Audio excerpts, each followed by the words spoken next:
Want anything special for your birthday? Just a decent cup of coffee. You're kidding. I'm serious. Honey, your coffee's undrinkable. It's pretty harsh. Well, so's your coffee. You know, the girls down at the office make better coffee on their hot plates. Well, see you later. And he didn't even kiss me goodbye. You know, if I could just make a decent cup of coffee, I could relax. So, relax. Why don't you try instant Folgers? Tastes good as fresh perked. Good as fresh perked. I'll surprise Harvey for his birthday tonight. Hey, great coffee. It's instant Folgers. Doesn't it taste good as fresh perked? Better. Better than those girls make at the office? Honey, their coffee can't hold a candle to yours. Instant Folgers taste good as fresh perked. Try it. Wake up at 5 a.m., meditate, drink a matcha, journal your intentions, and work out. Congratulations, you're now that girl. Or are you? Over the last few years, the that girl aesthetic has dominated social media. But as we head into 2025, something shifted. More and more people are expressing frustration, burnout, and even outright rejection of the seemingly perfect lifestyle. But why? Why are we turning away from this idealized version of self-discipline and success? Today we're exploring how the that girl aesthetics came to be, and why it feels so exhausting, and how its roots stretch back into history. From Victorian morale standards to 20th century consumer culture, we'll uncover the surprising origins of our obsession with self-improvement, and why it always seems to end in burnout.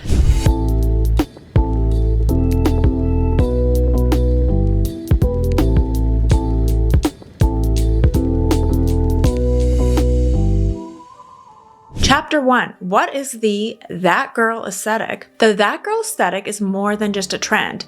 It's a carefully curated visual lifestyle that promises productivity, wellness, and effortless perfection. It's defined by its hallmark visuals. Early mornings lit by golden hour sunlight, matcha lattes beside color-coordinated journals, designer workout sets, and homes that look like they're straight out of a minimalist dream. Everything about this aesthetic screams balance, control, and a sense of aspiration. But the aesthetic isn't just about how things look, it's about who you are supposed to come. Being that girl means embodying discipline, self-care, and ambition, wrapped in a polished package that tells the world, I have my life together. The aesthetic doesn't merely show you what to do, it offers a blueprint for an idealized lifestyle that seems tantalizingly within reach, if only you can perfect your habits. The that girl aesthetic truly exploded in 2020 during the pandemic, with lockdowns forcing people into isolation. Many turned to social media not only as a source of entertainment, but also as a way to regain some control over their chaotic lives. Productivity became a coping mechanism, and social media influencers capitalized on this collective anxiety, presenting the that girl aesthetic as a solution to everything. During a time of uncertainty, this aesthetic promised stability. It told people if you wake up early, drink your green juice, and stick to a rigorous wellness routine, you can still feel accomplished, even when the world feels out of control. It was sold as self-care,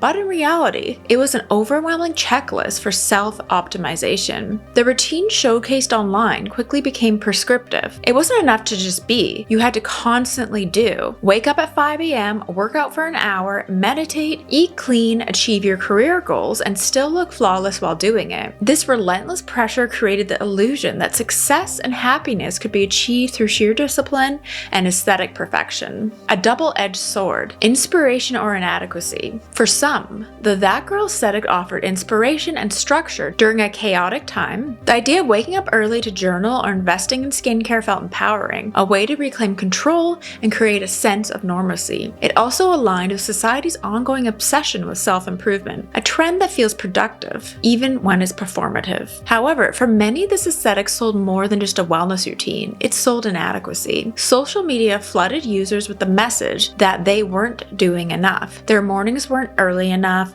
their meals weren't healthy enough, their homes weren't clean enough, and their routines weren't perfect enough. The aesthetic's flaw lies in its exclusivity. Achieving the polished version of that girl often requires resources, free time, and financial privilege that many simply don't have. Those who work long hours, care for children, or live paycheck to paycheck can afford expensive beauty products, gym memberships, or hours spent curating Instagram-worthy meals. This creates an unspoken divide. To be that girl, you have to exist within a bubble of privilege, a reality that most people cannot replicate. The problem doesn't end there. The that girl aesthetic blurs the line between self-care and toxic productivity. While it claims to prioritize wellness, it often glorifies an endless cycle of self-improvement that leaves little room for rest or imperfection. Social media amplifies this pressure. Platforms like TikTok and Instagram reward users who display perfect routines, with likes, followers, and validation, creating a constant pressure to perform and share. This turns the concept of self-care into a competition. Instead of being a lifestyle rooted in balance and authenticity, the that girl aesthetic becomes an exhausting performance of productivity. For many, what started as a source of motivation quickly spiraled into guilt and burnout. Finally, the aesthetic's biggest flaw lies in its promise, the idea that anyone can become that girl if they just tried hard enough. But this overlooks the reality that many of the markers of this lifestyle, like expensive workout sets, pristine living spaces, or leisurely mornings, are out of reach for most. By ignoring these systemic inequalities, the aesthetic perpetuates the myth that perfection is universally obtainable when, in fact, it's a privilege. It is kind of weird because I'm like, how do most people have that much time in their day to film these insane morning routines? And it wouldn't even be relaxing when you're constantly trying to film everything. And I feel like a lot of these people live at their parents' house and they're just pretending it's their fancy house. And as a result, that girl aesthetic leaves many people feeling like failures when they can't live up to its impossible standards. This has led to a growing sense of frustration and rejection of the aesthetic as more people realize its underlying flaws. But how did we get here? To understand why the that girl aesthetic has such a hold on us, we need to look at its deeper historical roots. The drive for perfection and the burnout that follows isn't new. It's a cycle that repeated throughout history, as we'll explore in the next chapter. Chapter 2,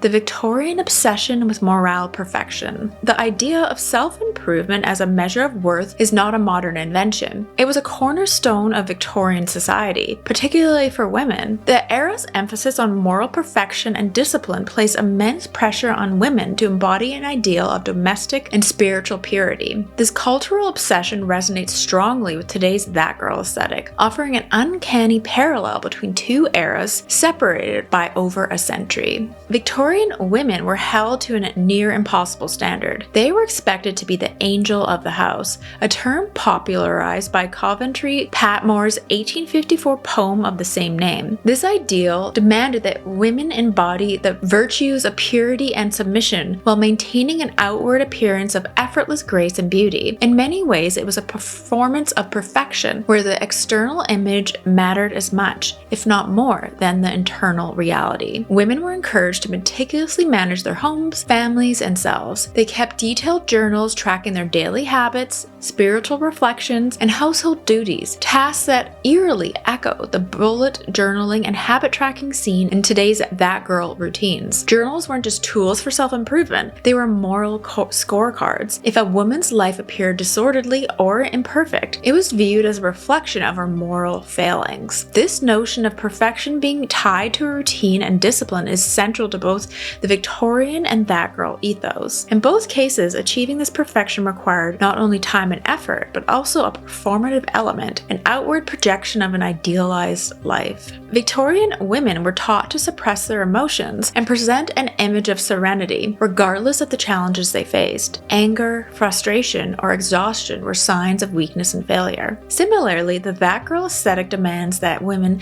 appear calm and composed at all times, even while juggling demanding routines. Consider the modern equivalent. A TikTok influencer effortlessly sipping matcha after completing an intense workout, her hair and her makeup flawless. The underlying message is the same as it was in Victorian times. Perfection requires not just discipline, but also the suppression of any outward sign of struggle. However, the serene exterior often masks inner turmoil. Victorian women frequently suffered from nervous conditions like neurasthenia and and hysteria, which today we might recognize as anxiety, depression, and burnout. The intense pressure to maintain appearances and live up to societal expectations took a significant mental toll, a theme that is mirrored in the exhaustion and frustration many feel with the that girl aesthetic today. Victorian women's lives were deeply tied to domestic labor, but even these tasks were expected to be carried out with an air of grace and artistry. Needlepoint, sewing, and household management were not just practical skills, they were expressions of a woman's discipline and character. Similarly, the that girl aesthetic transforms mundane tasks into aesthetic performances. Making a smoothie isn't just about nutrition, it's about arranging it beautifully in a glass and documenting it on Instagram. Cleaning a room isn't just about tidiness, it's about creating a minimalist, Pinterest-worthy space. In both eras, ordinary actions are elevated to symbolic displays of virtue and control. But there's a catch. In Victorian times, only middle and upper class women could aspire to these ideals. Working class women had neither the time nor the resources to engage in such performative domesticity. The same is true for the that girl aesthetic. It's inherently exclusive, accessible only to those with the privilege of time, money, and a supportive environment. What happens when women realize that they can't keep up with these impossible standards? History shows us that this kind of relentless pressure inevitably leads to anxiety, rebellion, or both. In the Victorian era, women's struggles with societal expectations manifested in various ways. Some sought escape through creative outlets like writing. Think of Charlotte Bronte's Jane Eyre, a novel that critiques the restrictive roles imposed on women. Others turned to rebellion, embracing movements like the suffragettes who rejected the notion that a woman's worth was tied to her domestic perfection. Today, the backlash against the that girl aesthetic takes shape in the form of anti-aesthetic movements on social media. Creators are rejecting the pressure to curate their lives, instead posting unfiltered, messy, and authentic content. This modern rebellion reflects the same desire for freedom from suffocating standards that we saw in the Victorian era. The shared illusion of perfection, ultimately, the Victorian obsession with moral perfection and the modern that girl aesthetic share a common flaw. They both sell the illusion of a perfectly balanced life, an image that is unattainable for most. Both ideals are built on a foundation of privilege, exclusivity, and relentless pressure, leaving those who fall short to feel inadequate. By looking back at the Victorian era, we can see that this cycle of perfectionism and rebellion is nothing new. The more society pushes women to conform to impossible standards, the more inevitable it becomes that those standards will eventually be questioned and rejected. And I just feel like too, you never know the whole story behind these videos where people seem to have the perfect life. You don't know if this is their apartment, are they renting it, are these their skincare products, how are they getting them, do they live with their parents, like what's the story behind them? Chapter 3.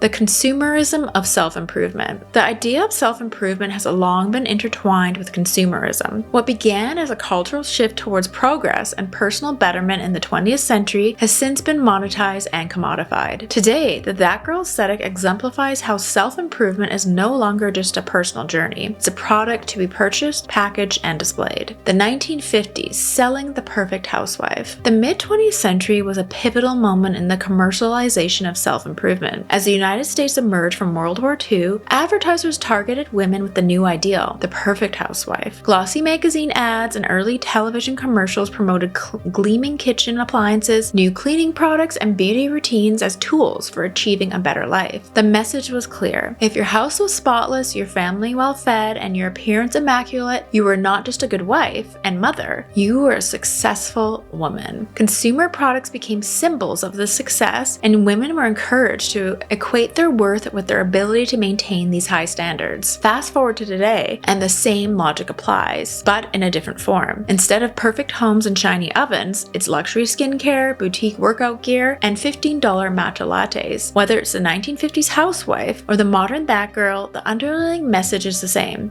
Buy this and you'll become the ideal version of yourself. The rise of social media has supercharged this cycle of consumerism. Platforms like Instagram, Pinterest, and TikTok have turned everyday life into a performance, and influencers into living advertisements. The that girl aesthetic thrives in this environment, offering endless reels and posts of sleek, curated lifestyle that are aspirational yet unattainable for most. Influencers sell not just the products, but an entire lifestyle. Their morning routines often feature expensive items, a $50 water bottle, $200 workout set, and a $100 journal. Each item becomes a status symbol, a way to signify that you, too, are disciplined disciplined, successful, and worthy if you can afford it. The genius and danger of this marketing strategy is its subtlety. Rather than being overtly told to purchase something, viewers are shown how seamlessly these products fit into the influencer's perfect life. The implication? You can achieve this perfection too if you buy what they're selling. But here's the catch. The that girl aesthetic is inherently exclusive. Maintaining this lifestyle often requires resources that many simply don't have: free time, disposable income, and access to specific products and spaces. For example, expensive workout classes like SoulCycle or Pilates are staples of that girl routine, but they're inaccessible to many due to their high costs. Similarly, the obsession with clean eating often involves costly ingredients like organic produce and superfoods. Even something as seemingly simple as having a minimalist aesthetic requires buying new furniture, clothes, and decor to fit the look. For those without the means to participate fully, the aesthetic creates a sense of inadequacy. Social media feeds are flooded with images of perfectly curated lives, leaving viewers feeling like they're failing if they can't replicate it. What's sold as empowerment often feels more like exclusion. The consumerism of self-improvement has transformed the concept of personal growth into a transactional process. It's no longer about bettering yourself for your own sake. It's about performing your improvement for an audience. The dynamic is rooted in the rise of hustle culture, which glorifies constant productivity and ties one's value to their output. The that girl aesthetic takes hustle culture to a new level by merging it with wellness. The result is a paradox. Wellness practices that are supposed to be restorative, like yoga, journaling, or meditation, are now seen as productivity tools. In this world, self-care becomes a self-exploitation. You're not just practicing mindfulness or eating well for yourself. You're doing it to curate a life that looks good online. And it's true. It's like, are you buying these products because you want it to look aesthetically pleasing? Are you making the smoothie because it looks good, or do you actually want it? And as influencers monetize these routines, the pressure to conform and consume grows even stronger. The vicious cycle of consumerism and burnout. The commodification of self-improvement doesn't just lead to financial strain, it also fosters emotional exhaustion. Chasing the that girl ideal feels like a hamster running on a wheel. No matter how many products you buy or routines you perfect, there's always something more to achieve. This mirrors the patterns we saw in the 1950s, where housewives experienced widespread dissatisfaction despite their seemingly perfect lives. Sociologist Betty Friedan famously called this the problem that has no name, describing the quiet despair of women who felt unfulfilled by their prescribed roles. Today's equivalent might be called the that girl burnout, a modern malaise driven by the constant need to perform and consume in a pursuit of an unattainable ideal. The final irony of the that girl aesthetic is that it sells a version of perfection that even the influencers promoting it can't maintain. Behind the polished photos and perfectly edited videos lies an industry that thrives on illusion. Many influencers admit to struggling with burnout, anxiety, and even financial strain as they attempt to live up to these expectations they've helped to create. For the average viewer, the illusion of perfection is seductive but ultimately damaging. The constant pressure to consume and conform distracts from what self-improvement should really be about: self-acceptance and personal growth. As we reflect on the consumerism of self-improvement, it's clear that the that girl aesthetic is just the latest chapter in a long history of selling perfection to women. But as more people begin to question the value of these ideals, we may be on the cusp of a new, more authentic approach to wellness, one that prioritizes balance over burnout and individuality over consumer conformity. Chapter 4.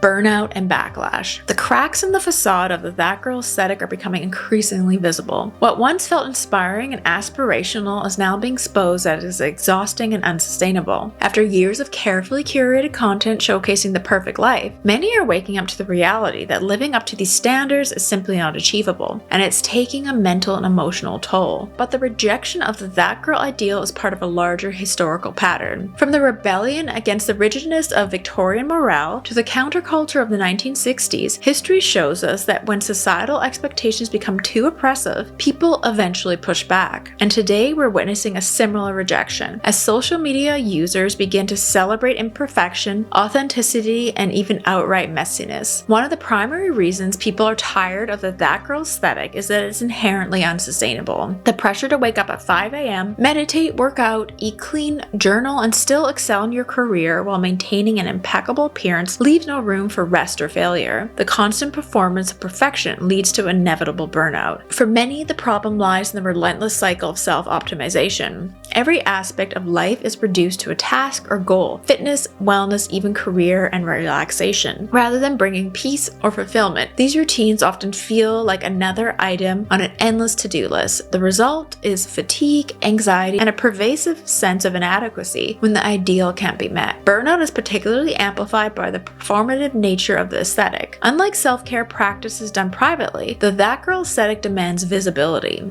Your morning routine isn't just for you, it's content. This creates an additional layer of pressure. Not only do you have to achieve perfection, but you also have to document it in ways that is visually appealing and shareable. This performance for an invisible audience often leaves people feeling drained rather than empowered. In response to this exhaustion, social media has seen a wave of backlash in the form of anti-that girl movement. Users are rejecting the curated perfection of the aesthetic instead of embracing unfiltered, chaotic, and imperfect content. The movement celebrates what the that girl aesthetic tries to hide: the messy, the mundane, and unglamorous aspects of real life. Influencers and everyday users alike are posting content with the hashtags like the anti-that girl and authenticity, offering the alternative narrative that prioritizes mental health, individuality, and genuine self-care over performative wellness. These posts often poke fun at the absurdity of the aesthetic, using humor to highlight its flaws. For example, videos show people sarcastically pretending to wake up at 3 a.m. to optimize their morning routine, or joking about how their self-care consists of eating junk food and watching reality TV. This parody content resonates with audiences because it feels real, relatable, and refreshingly honest. The backlash against the that girl aesthetic is part of a broader historical cycle. Time and time again, we see when societal expectations become too rigid, rebellion inevitably follows. Take the Victorian era, for example. The suffocating ideals of domesticity and the moral perfection imposed on women eventually led to rebellion in the form of the suffragette movement and the new woman ideal. These women rejected the notion that their worth was tied to their ability to embody purity and discipline, instead advocating for independence, education, and the right to vote. Similarly, in the 50s, the image of the perfect housewife glued to her kitchen, her appearance flawless, gave way to the counterculture of the 60s. Women burned their bras, embraced natural beauty, and demanded liberation from restrictive rules society had placed on them. And today's backlash against that girl aesthetic echoes these historical rebellions. Just as women in the past rejected the oppressive ideals of their time, modern individuals are rejecting the pressure to conform to an image perfection that leaves little room for individuality or humanity. And why we're craving authenticity. The backlash also reveals a deeper cultural shift, a growing craving for authenticity. In a world dominated by filters, algorithms, and carefully edited content, people are hungry for real life and something real. They want to see lives that look like their own, messy, imperfect, and full of contradictions. The shift towards authenticity reflects a broader frustration with social media culture. These social media platforms have long rewarded polished, aspirational content, but this is beginning to change. Younger generations in particular are drawn to creators who share their struggles openly and offer more real and honest content. Even some influencers who once epitomized the that girl aesthetic are pivoting towards a more authentic lifestyle. They're sharing their experiences with burnout, admitting that their routines aren't as perfect as they seem, and encouraging their followers to focus on what makes them happy rather than what looks good online. And what comes next?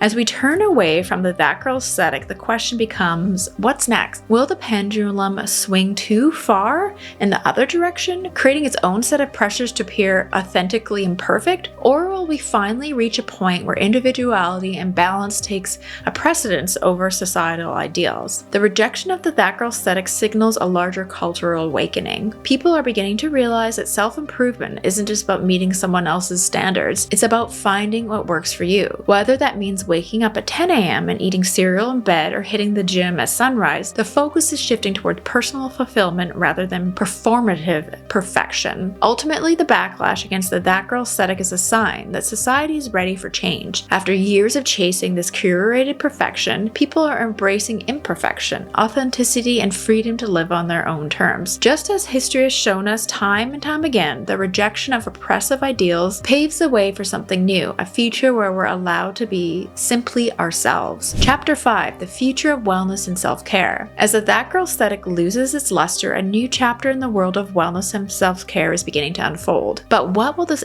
next era look like? Will it finally free us from the pressures of perfection, or will it simply replace one set of rigid ideals with another? While the future isn't set in stone, some emerging trends point to shift towards wellness practices that are more inclusive, realistic, and centered to our personal fulfillment rather than external validation. One of the most significant movements shaping the future of wellness is radical self-acceptance. Unlike the That Girl aesthetic, which thrives on constant improvement, this philosophy emphasizes accepting yourself exactly as you are, flaws, failures, and all. And radical self-acceptance challenges the idea that the need to change ourselves to be worthy of happiness, and encourages individuals to embrace their bodies, mental health struggles, and personal quirks without the shame. And social media is increasingly filled with creators celebrating these unfiltered realities. From cellulite to acne to messy homes, this push for authenticity reflects a growing cultural desire to step away from the perfectly curated and embrace the beautifully imperfect. I mean, I used to go hard with Instagram like years ago, and I did it for like 5 years straight, where I was really into like making all these they're really beautiful vintage photos and like stories and stuff. But I did feel that burnout,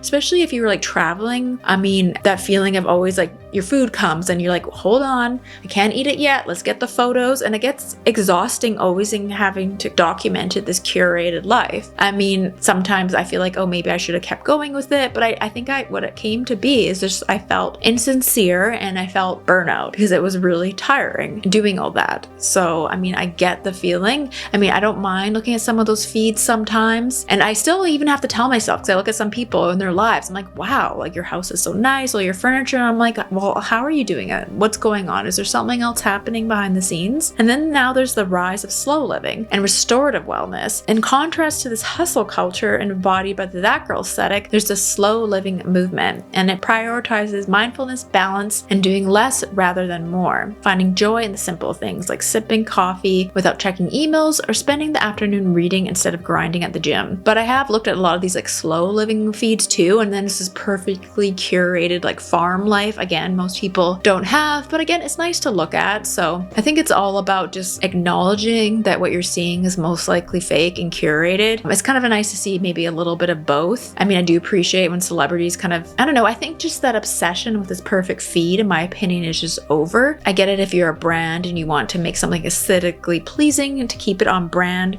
So it's a fine line. I think there are a lot of influencers that do it well, combining both, but I think it's different now than what it used to be. And I think there's going to be just a return to more normalcy, people kind of showcasing their real lives. I just think it's more important to like have something to say versus just kind of pushing this perfect life that isn't necessarily real. And That Girl aesthetic is rooted in the idea of self-sufficiency and promoting the image of a solitary woman who thrives through her own discipline. And one of the biggest criticisms of the That Girl aesthetic is the exclusively. And again, you have to have time, money, and privilege and be physically able to do a lot of these things. I mean, a lot of people don't have time to go to these long yoga classes, filming these insane shower routines. I don't know where they are finding these bathrooms. I mean, some of these bathrooms are crazy. Their skincare routines, these products they use. I mean, I've been duped to buying some of these products where I'm like, ooh, that bottle's pretty. Ooh, I want that hair oil. It's like that French one I bought. I mean, it's okay, but I definitely bought it because I got tricked on TikTok where I was like, ooh, I like that person's aesthetically pleasing